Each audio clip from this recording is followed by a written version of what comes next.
Hello? Oo. Naku, wag ngayon. Nasa ospital ako eh. Alam mo naman ang nangyari sa anak ko, di ba? Pwede mo akong bigyan ng konti balugit? Oo. Ako nang tatawag sa'yo, ha? Sige. Oo, salamat. Tita, mukhang may problema tayo.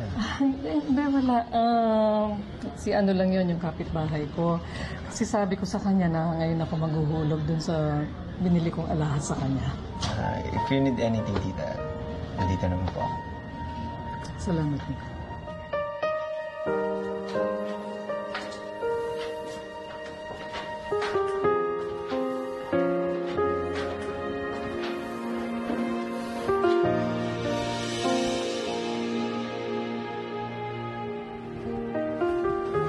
Thank you for coming. Dad, ano bang meron dito? Anger management seminar.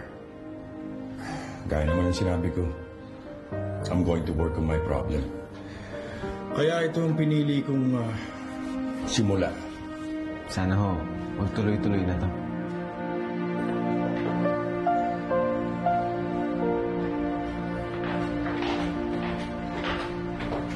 Adriana?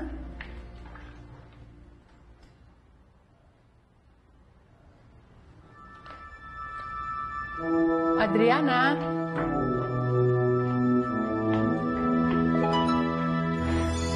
Adriana?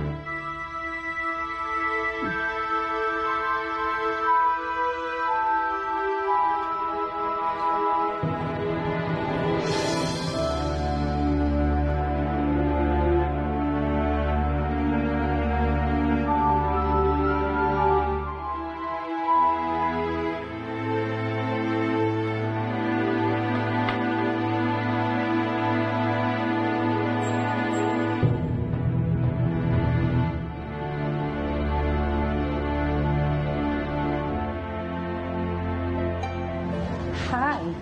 Good evening po. Good evening. Good evening. Excuse me, silipin ko lang po si Nene. Excuse me, ma'am. Attorney, nadaan ka. Good news? Yeah, lumabas na kasi ang medical legal report. Iurong na ang kaso laban sa suspect na si Giselle Evangelista.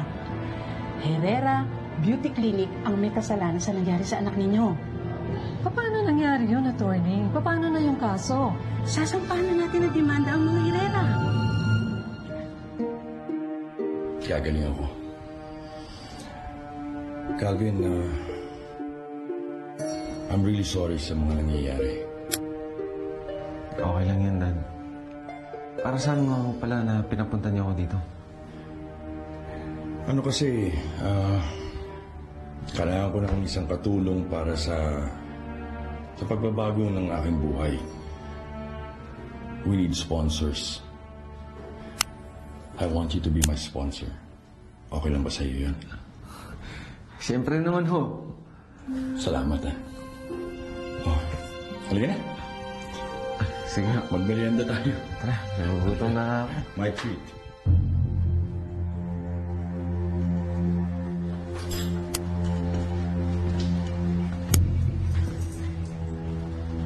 Lola?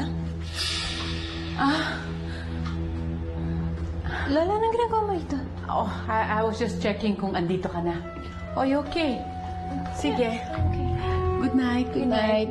Good night. Good night, Sleep time.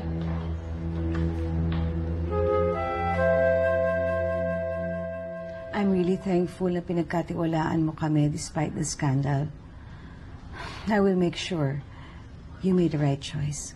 I hope so. Jenny, Yes, Doc. pakiayos mo yung schedule ni Mrs. Gonzalez. Yes, Doctor.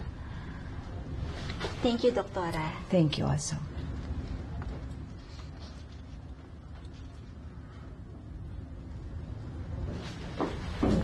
Ina, Doktora Natalia, sulat po.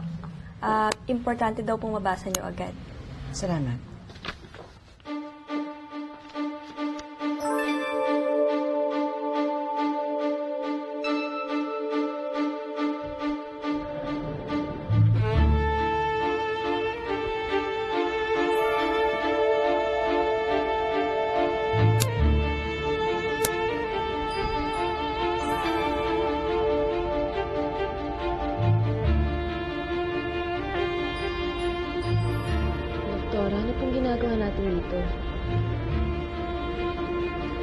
Sinama kita dito ngayon dahil araw ito ng paniningil.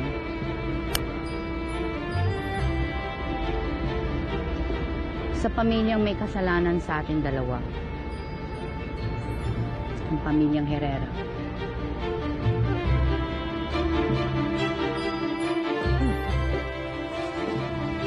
Ano yan? Dinidemanda tayo? Criminal negligence dahil sa nangyari kay Naomi.